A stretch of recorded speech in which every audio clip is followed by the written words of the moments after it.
Bom dia a todos, tudo bom? Tudo bem? Eu vi que vocês estão bem animados, vários bons dias, até ecoou aqui na frente. Nossa, como o povo está animado! Um bom dia! Bom dia! Legal. Agora que as crianças estão saindo, alguns lugares vagaram aqui na frente, então vocês são muito bem-vindos, vocês que estão lá atrás, para vir até aqui na frente e poder compartilhar da palavra mais de perto. Vocês lá atrás, Alonso, me escuta bem? Me escuta? Beleza. Queridos, hoje é uma data muito especial, mas antes de eu iniciar, olha como o Espírito Santo é.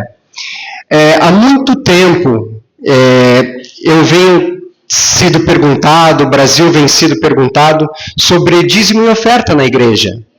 E perguntavam, poxa, mas vocês lá nos cultos não pedem oferta, não pedem dízimo? Nós cremos sim que dízimo e oferta é bíblico. Mas nós temos um diferencial. O dízimo e a oferta tem que ser do coração. E não constrangendo as pessoas de pedir, e fazendo com que goela abaixo as pessoas venham dar o dízimo.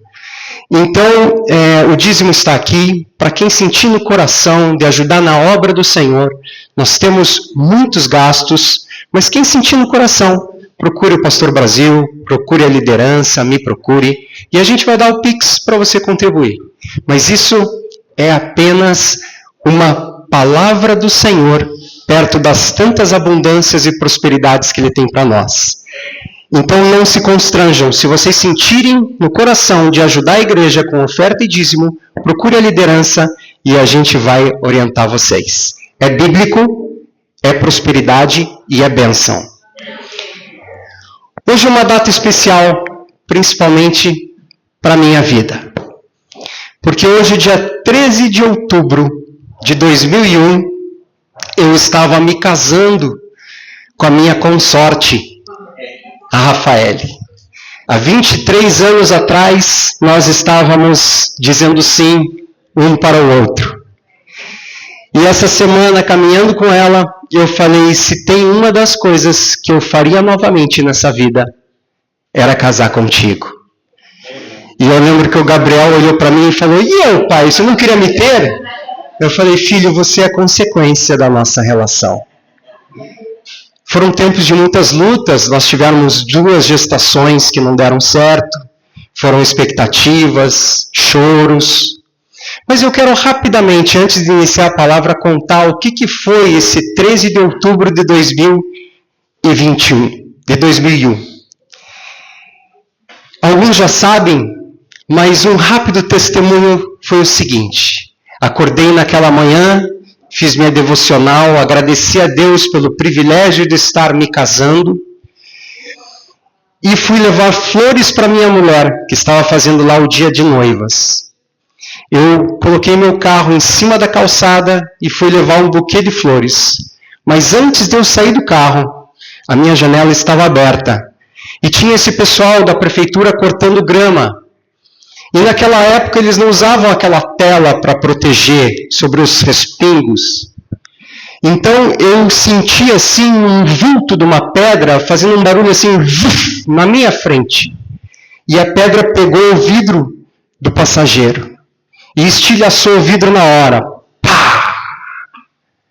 E eu falei, meu Deus, obrigado, porque se é meu rosto eu vou deformado para o casamento. Mas a pedra pegou no vidro, quebrou o vidro. Então veio o supervisor, ele falou, não, a prefeitura paga, o senhor vai ali, conserta o vidro. Eu falei, meu senhor, estou casando hoje, às 5 da tarde. Eu tenho até às 4 para consertar esse vidro. Ele falou, não, vamos ali, eu vou com você e a gente conserta. Então, fomos consertar o vidro. E quando estava consertando o vidro, eu senti algo no meu cabelo. E eu fui ver o que era. E quando eu peguei no meu cabelo, um marimbondo daqueles gigantesco. Eu só senti um ferrão e o dedo ardendo. E aquela sensação de dor. E quando eu olhei para o meu dedo, começou a inchar. E era justamente o dedo que ia colocar o anel. E meu dedo foi ficando uma bola. E eu tenho uma cunhada que é médica, eu liguei para ela e falei, Vivi, eu estou desesperado. O anel não vai entrar no meu dedo, eu estou morrendo de dor. Ela falou, nossa, Rô, venha para cá que eu vou ver. Então eu cheguei em casa e ela já preparou um balde de gelo, coloquei o dedo no gelo, ela viu se tinha ficado o ferrão, já tinha tirado o ferrão. E eu coloquei o dedo ali e orando, Senhor, faz com que esse anel entre, Senhor. E o dedo foi desinchando e desinchando. Então, chegando perto das 5 horas da tarde, a gente tinha uma cerimônia, um casamento que ia ser ao ar livre. E eu vejo que o tempo começa a nublar e escurecer. E eu lembro que o cerimonial chegou para Rafa e falou, Rafa, e se alguém estiver orando por chuva nesse dia, Deus vai atender você que quer que não chova, ou Deus vai atender aquele que quer que chova? A Rafa falou, Deus vai fazer a minha vontade e vai fazer a vontade dele. Então, naquela hora começou a chover no Batel. Mas lá no Cabral, onde a gente casou, não caiu um pingo de chuva. E glória a Deus por isso. E hoje nós estamos 23 anos casados. E meus amigos que não eram crentes na época falaram, Rodrigo, isso é um sinal, cuida. Eu falei, não, é um sinal de Deus que vai ser bênção, e é bênção em nome de Jesus. E hoje estarei falando justamente da dificuldade de andar com Deus. Por isso, eu gostaria que todos abrissem a palavra de Deus no livro de 2 Reis, capítulo 6. Segunda Reis, capítulo 6, e eu gostaria que todos acompanhassem a rápida leitura que eu vou fazer.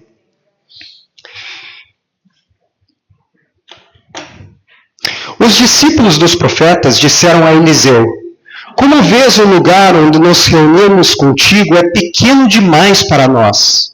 Vamos ao Rio Jordão, onde cada um de nós poderá cortar um tronco para construirmos ali um lugar de reuniões. Eliseu disse, pode ir? Então um deles perguntou, não gostaria de ir conosco, os teus servos? Sim, ele respondeu, e foi com eles. Foram ao Jordão e começaram a derrubar árvores. Quando um deles estava cortando um tronco, o ferro do machado caiu na água. E ele gritou, ah, meu senhor, era emprestado! E o homem de Deus perguntou, onde caiu? Quando o homem lhe mostrou o lugar, Eliseu cortou um galho e o jogou ali, fazendo o ferro flutuar. E disse, pegue-o. E o homem esticou o braço e o pegou. Senhor Jesus, na tua palavra o Senhor diz que capacita os escolhidos, Pai, e não escolhe os capacitados. Eis aqui, Senhor Jesus, que eu preciso, literalmente, da capacidade do Teu Espírito Santo de Deus, para passar essa palavra, Senhor, e alimentar-nos, Senhor Jesus, com o que é do Teu Espírito Santo. Que possamos, Senhor Jesus, sair daqui alimentados e fortalecidos do poder da Tua palavra, em nome de Jesus. Por isso, diminui eu ao máximo, Senhor, e que o Senhor venha sobre nós, o poder do Teu Espírito Santo, e que esta palavra venha entrar ao nosso coração, em nome de Jesus. Amém. Queridos, que milagre é esse? Quando eu leio a palavra de Deus, eu costumo dizer baseado em fatos reais. E literalmente é baseado em fatos reais. Mas eu confesso para vocês que algumas vezes eu li essa passagem e falei assim, mas que milagre mais xoxo, que coisa mais sem noção, tantas coisas para fazer. Eliseu que pegou a capa de Elias e fez o rio Jordão abrir. Eliseu que ressuscitou mortos, que fez leproso ser curado, que fez prosperar a mulher com os azeites para pagar a dívida do marido. Mas fazer machado flutuar. E o Espírito Santo foi falando comigo, falando. O milagre ele não precisa ser grande. O milagre ele não precisa ser imenso, ele precisa ser contigo, convosco, conosco, comigo. E quantas vezes, mas quantas vezes a gente escuta milagres individuais que fortaleceram a fé personalíssima daquele que estava vivendo a autenticidade de Deus na sua vida, o carinho, o cuidado de Deus. E como é gostoso a gente ouvir. E aqui eu lembro das reuniões que a gente fazia, um café da manhã na minha casa, café da manhã com Deus, onde o pastor Brasil participou várias e várias vezes, mas ali a gente reunia agnósticos, ateus, espíritas, católicos, todo tipo de gente, para poder aprender a palavra de Deus. E como foi gostoso escutar testemunhos, como de uma pessoa que fazia viagem semanalmente Curitiba-Blumenau, e ele tinha um carro muito potente, muito potente. E ele falava para mim, eu fiz Curitiba-Blumenau em X tempo. E eu falava, cara, cuidado meu, é muito rápido. Até que um dia ele testemunhou que ele falou para Deus, Deus, eu quero respeitar as leis dos homens, eu quero seguir as placas de trânsito conforme elas dizem, é 60, eu quero ir a 60, é 80, eu quero ir a 80. Faz esse milagre na minha vida, Senhor. E por incrível que pareça, aquela viagem foi diferente. Diz que ele pisava o pé no acelerador, e quando a faixa era 60, o carro não passava de 60, e quando era 80, o carro não passava de 80, e quando era 120, o carro não passava de 120. Então ele chegou em Blumenau tremendo, levou o carro na oficina e falou, esse carro está com problema. E o mecânico pegou o carro e ele falou, o carro está excelente, acabei de pegar 240 na estrada. E ele chegou chorando, testemunhando, Deus falou comigo. Assim como tinha o testemunho de uma pessoa que precisava de chicletes. Eu não lembro agora o caso, por que ela precisava de chicletes, mas ela precisava de chicletes, ela pediu para Deus, Deus, eu quero uns chicletes. E uma pessoa do nada chegou com chicletes para ela e falou, eu não sei por que eu estou te dando isso, mas Deus mandou te dar. E ela começa a chorar. E eu lembro do testemunho do pastor Brasil, que ele estava desesperado, tentando resolver um problema no telefone, a bateria dele acaba, e ele precisando colocar o chip num outro telefone que precisava de um adaptador de chip, e ele estava no meio do centro, e ninguém tinha esse chip. E o Espírito Santo falando no coração dele, vai por aqui, vai por aqui, vai por aqui, vai por aqui. E o Espírito Santo falou, agora olha para o chão. E quando ele olhou para o chão, ele viu um adaptador de chip para o celular dele no chão. Isso ele contou, marcou meu coração, mas isso é um milagre grande para ele. Porque Deus cuida de nós individualmente. E para terminar os testemunhos, eu não vou me esquecer de uma pessoa muito amada minha, que ele estava com dificuldade para entender esse relacionamento Deus pessoal, Deus comigo, porque Deus conhece bilhões e bilhões de pessoas, por que ele vai se preocupar com o meu problema? Então ele pensou, Senhor, se o Senhor está me escutando, e se o Senhor ouve a minha voz, que um passarinho faça cocô na minha cabeça. E antes mesmo dele parar de pensar isso, um passarinho fez cocô na cabeça dele. E ele saiu todo sorrindo, e todo mundo rindo dele mesmo. Mas depois ele contou como Deus fala com as pessoas de forma inusitada. Eliseu vivia uma época de perseguição, uma época difícil, crise, cultos pagãos, idolatria. Mas Eliseu tinha uma escola, a escola de profetas. E às vezes eu fico imaginando, porque a palavra de Deus não conta como era essa escola, como era o ensino, mas eu fico imaginando ser aluno de Eliseu, de Elias. Que coisa maravilhosa! Como é bom a gente seguir os passos de pessoas exemplares e que dão bons exemplos de conduta e não daquilo que falam. Mas eram tempos difíceis. Eram tempos de crises. E aquele lugar estava pequeno. Aquele lugar estava apertado. E as matrículas dos alunos eram muitas. Muitos queriam estar com Eliseu, mas não tinha lugar. Então um dos seminaristas falou assim: vamos construir um outro lugar, um lugar maior. Um lugar mais abrangente, onde mais pessoas possam se reunir aqui. Queridos, um dos seminaristas teve uma visão. Sem ninguém falar, faça. Sem ninguém falar, vamos. Ele teve a visão.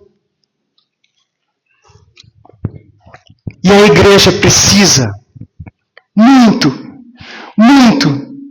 de pessoas como os seminaristas. E se tem uma coisa que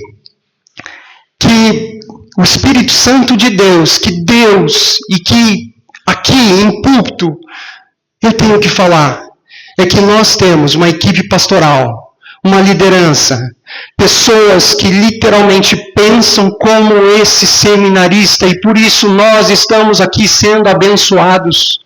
Porque todos que estão aqui sentados, de alguma forma contribuem para a obra do Senhor.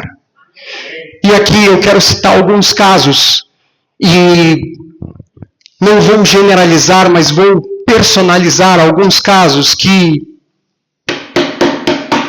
este púlpito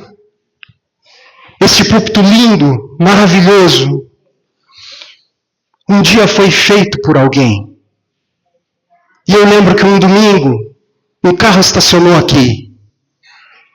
Abriu a porta, tirou esse púlpito, colocou aqui, sem dizer uma palavra. Sem falar eu posso. Atitude de seminarista. O nome do Rogério não está escrito aqui. O nome de quem fez não está escrito, ninguém perguntou quem fez, quanto pagou, quanto deu. Mas Deus sabe o trabalho que deu para pegar a madeira, para ver as medidas, para fazer o ferro. Mas ele, sem dizer nada, como um seminarista, abriu a porta, entrou, colocou a bênção desse púlpito que está aqui nos servindo. Porque antes não tínhamos nada, tinha que equilibrar. E ele viu, teve a visão.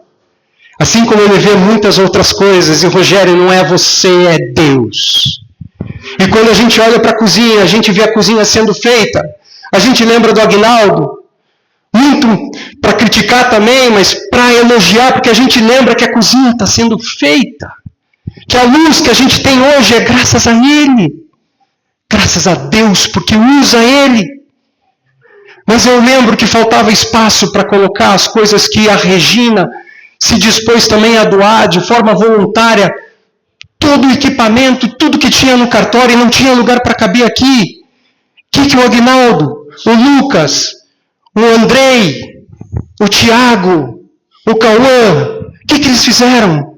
Em 5 horas abriram uma parede aqui para poder caber mais coisa. Foram atrás de porta. Seminaristas, pessoas que estão preocupados com a obra e não se vão receber elogios, pessoas que Deus vai olhar e vai falar, esse merece ser abençoado. Termina o culto, pessoas juntam as cadeiras, pessoas varrendo, pessoas lavando prato, pessoas ajudando na obra, seminaristas. Como é gostoso, como é lindo ver uma pessoa que enxerga a obra futura. Eliseu, precisamos de um espaço maior, porque aqui está muito pequeno e tem fila lá fora, matrículas que a gente está cancelando porque as pessoas querem estar aqui. Vamos para um lugar maior. E E aqui eu não esqueço daquele livro que eu li, da igreja de Pyongyang, lá na Coreia do Sul, que eles começaram pequenos, muito menor do que nós, pequenos, e foi crescendo, crescendo, crescendo. Chegou uma hora que eles tiveram que mudar de cidade, e a cidade mudou para perto da igreja, e hoje eles têm 700 mil membros. Seminaristas, pessoas dispostas a fazer o trabalho de Deus, sem ter nenhum tipo de reconhecimento, a não ser daquele que pode todas as coisas. Mas, então, eles foram, e Eliseu aceitou o convite, e o seminarista pegou um machado emprestado.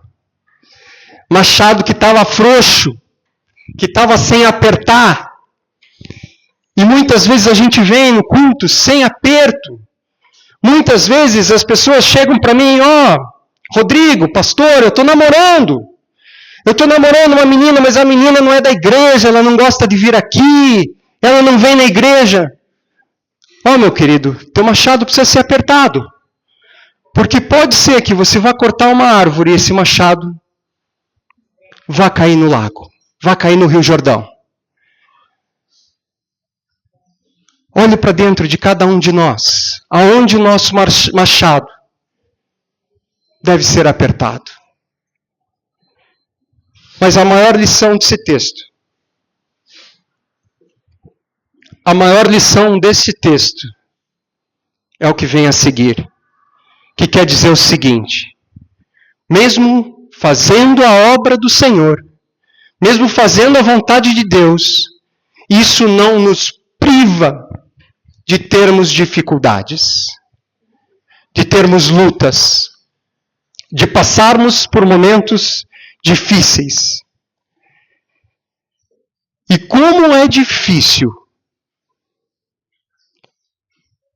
a gente se vê numa situação em que aos nossos olhos fomos abandonados. E o desespero desse seminarista, dessa pessoa que ao cortar a árvore, viu o ferro do seu machado cair no meio do Rio Jordão.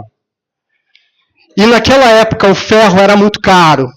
Naquela época o ferro era escasso. Naquela época o ferro era produto praticamente de pessoas ricas, de pessoas de posse. Então o desespero dele de perder o machado emprestado, perder o ferro. E aqui eu faço um parênteses do ensinamento que meu pai, quando vivo, ele sempre falou para nós. Filho, se você empresta algo de alguém, que você cuide mais do que teu. Mas acima disso, se você puder devolvê-lo melhor do que quando você pegou, faça isso. Porque é bênção.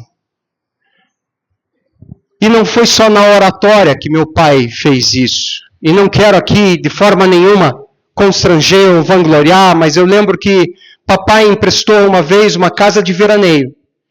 E viu que aquela casa precisava de pintura. Então ele devolveu a casa pintada. Eu lembro que meu irmão recentemente emprestou um Fiorino para fazer entregas e o Fiorino tinha um para-brisa quebrado. E meu irmão consertou o para-brisa para devolver o carro. Eu lembro que tempos atrás eu precisei emprestar do Brasil o carro dele. E eu lembro que o pneu do carro dele estava murcho e eu fui calibrar. E eu calibrei e eu vi que o pneu dele estava furado. Eu nem sei se ele sabe disso, pode ser que eu tenha falado, pode ser que não. Mas primeira coisa que eu fiz, fui na borracharia, consertei o pneu. Devolvi o pneu consertado. Quando a gente empresta algo de alguém, que a gente tenha no coração de que tem que ter mais cuidado do que se nosso fosse. Porque Deus vê a identidade do seu filho nas coisas pequenas. Ah, mas ninguém está vendo. Ah, eu oro por tantas pessoas e ninguém vê, ninguém sabe. Queridos, assim como o cocô de passarinho que caiu na cabeça da pessoa que pediu, Deus está vendo todas as coisas. E o milagre na tua vida, ele é personalíssimo e individual. Mas nesse momento, o machado, o ferro estava no Rio Jordão.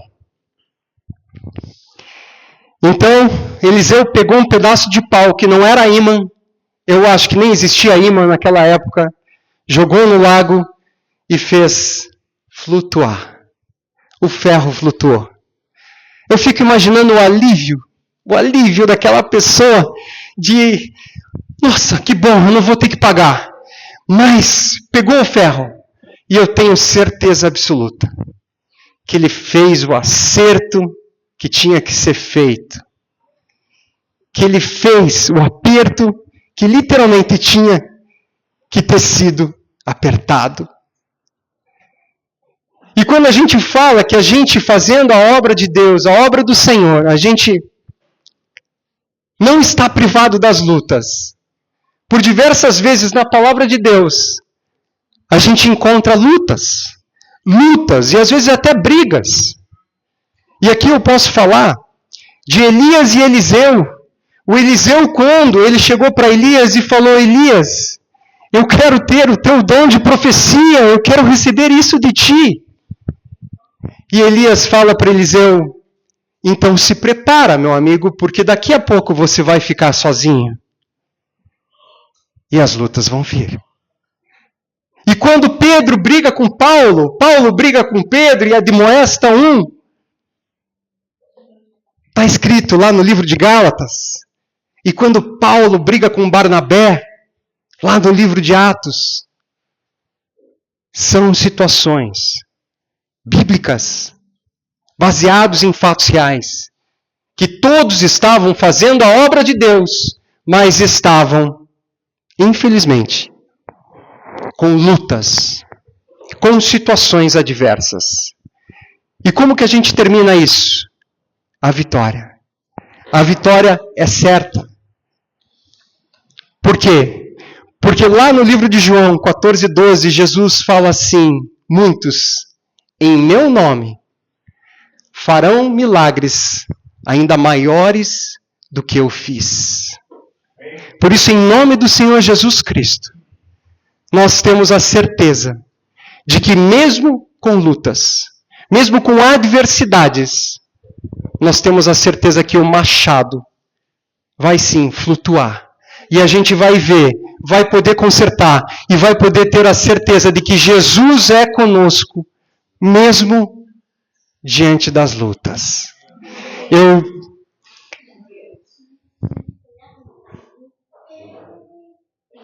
Eu tenho certeza que o Espírito Santo de Deus fala para todos nós que nós devemos ter exemplos de conduta, não de argumentos.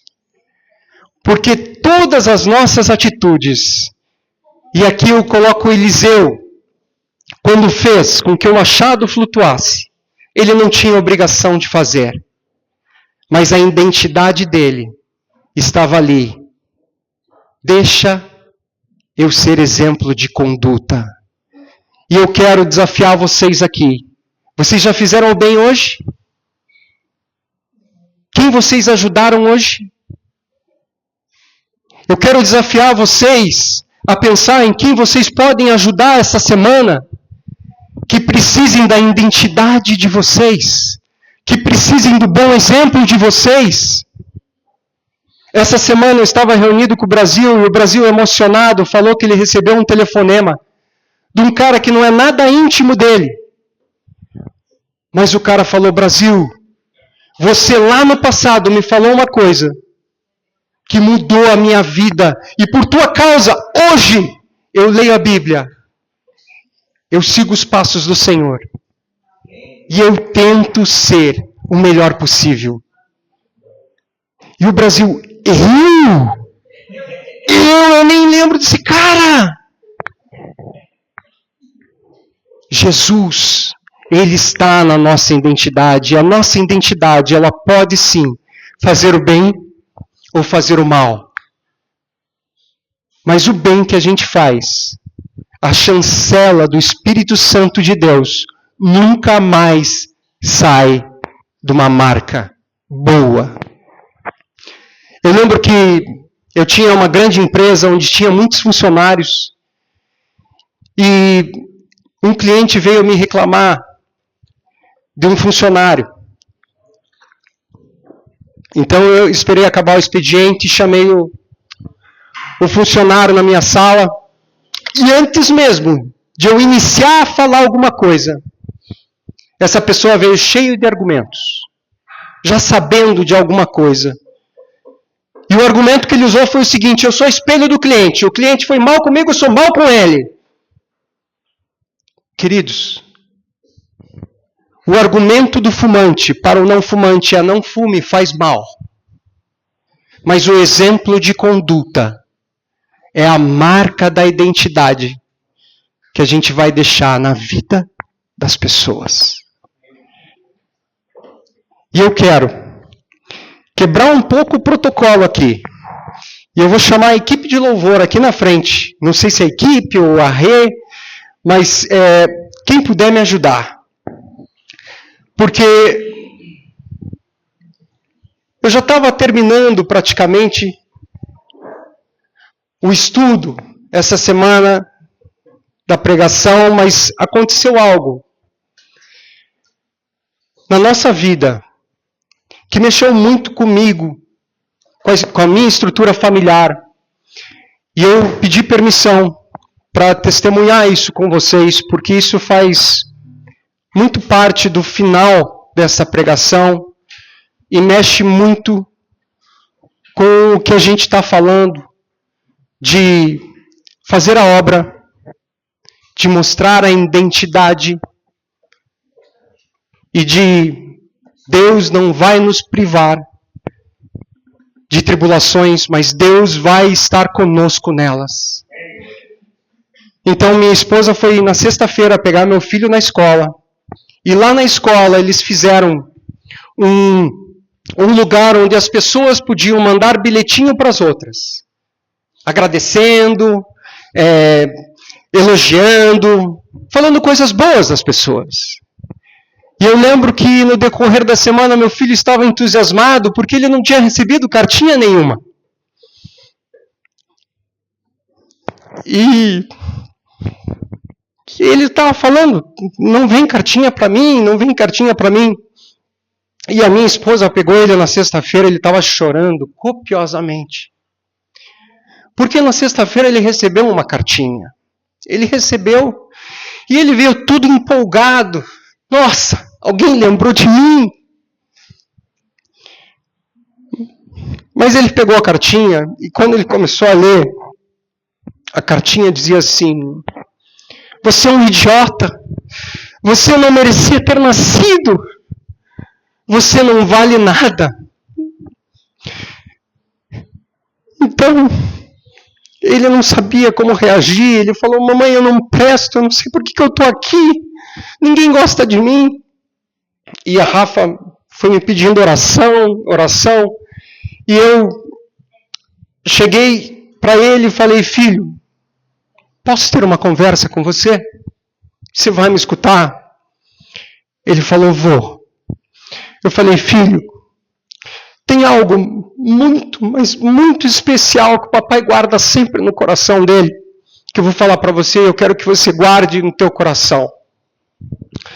Jesus nos ensina a orar pelos nossos inimigos e por aqueles que nos perseguem. E você vai me ajudar a fazer isso com essa pessoa que fez esse mal para você.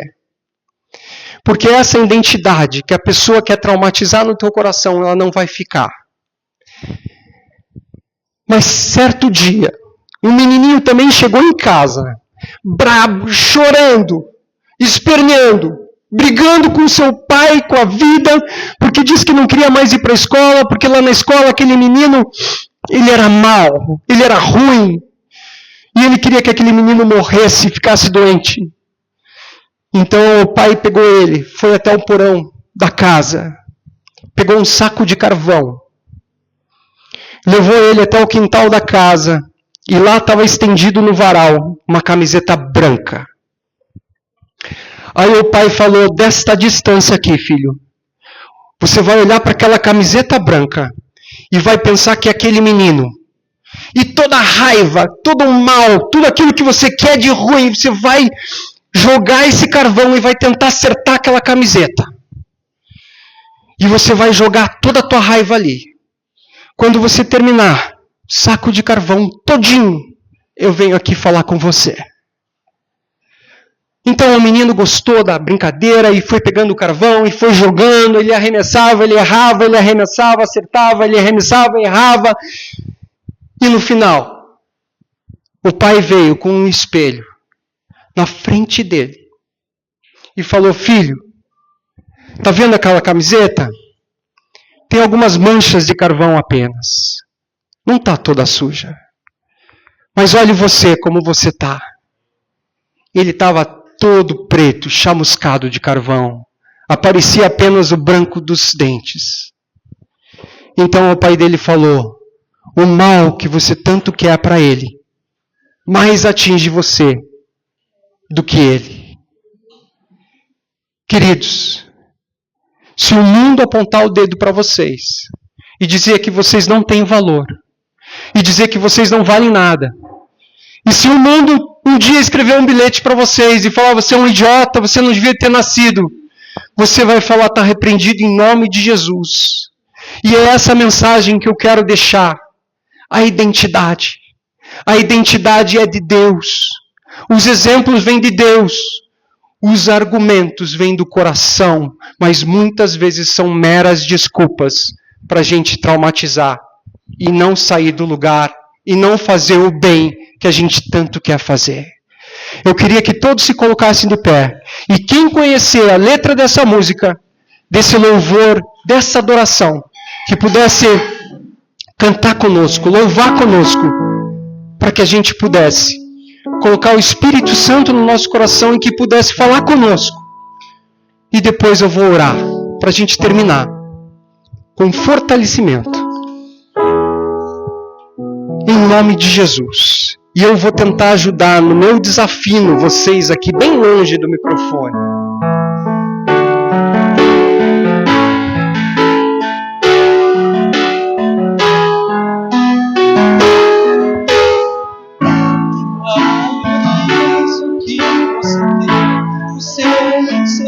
Você tão importante para Deus. Ficar sofrendo, mas complexo, dizendo às vezes que não falar o valor que você tem. Eu venho falar o valor que você tem. Ele está em você, o Espírito Santo se move em você, a cruz eu vivo, Deus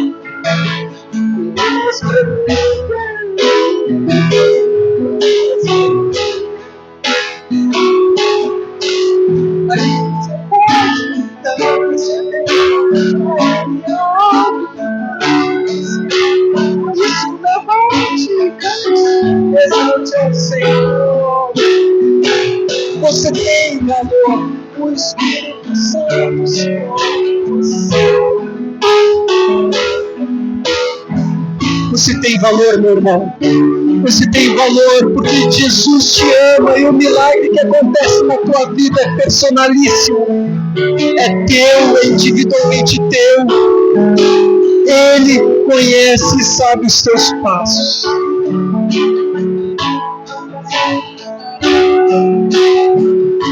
Tão importante para nós. Nada de ficar sofrendo angústias nesse ser complexo, dizendo às vezes que não eu venho falar o valor que você tem. Eu venho falar do valor que você tem. Onde está em você, o Espírito Santo se move em você, até poder vir e me exprimindo.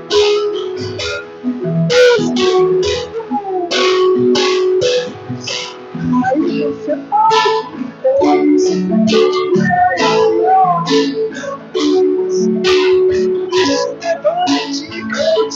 exalte ao Senhor.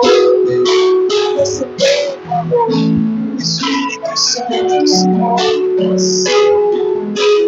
Obrigado, Senhor Jesus. Obrigado, Pai, porque muitas vezes a gente pensa, corre e acha que não está saindo do lugar. Mas o Senhor está no propósito de todas as coisas. E que essa palavra, Senhor, levante uma força, uma vontade de alimentar, Senhor, e falar em quem eu posso ajudar amanhã.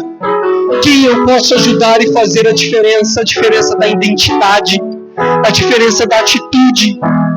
Obrigado, Deus. Obrigado, Pai. E que o Senhor toque no coração, Senhor Jesus, de todos aqueles que querem pensar como seminarista. Vamos pegar machado, vamos pegar madeiras e vamos ajudar na obra do Senhor. Obrigado, querido Deus, obrigado, Pai Celestial, e que possamos estar sendo abraçados e literalmente, Senhor Jesus, cuidado por Ti. E você que se sentiu tocado nesta oração e quer aceitar Jesus como seu único, suficiente e exclusivo Salvador, que você possa falar com a equipe pastoral, com o Pastor Brasil, comigo, com as pessoas que aqui estão. Em nome de Jesus, nós vamos orar para você. Porque de nada adianta ganhar o mundo e perder a alma. Em nome do Senhor Jesus Cristo, Pai, obrigado, Senhor, e nos fortalece com a vontade de querer fazer sempre o bem, para a honra e glória do Teu nome, Senhor. Amém. Amém. Que Jesus abençoe vocês. A gente tem um momento gostoso de confraternização. Ali tem um lanche. E Jesus abençoe a semana de vocês em nome de Jesus. Amém.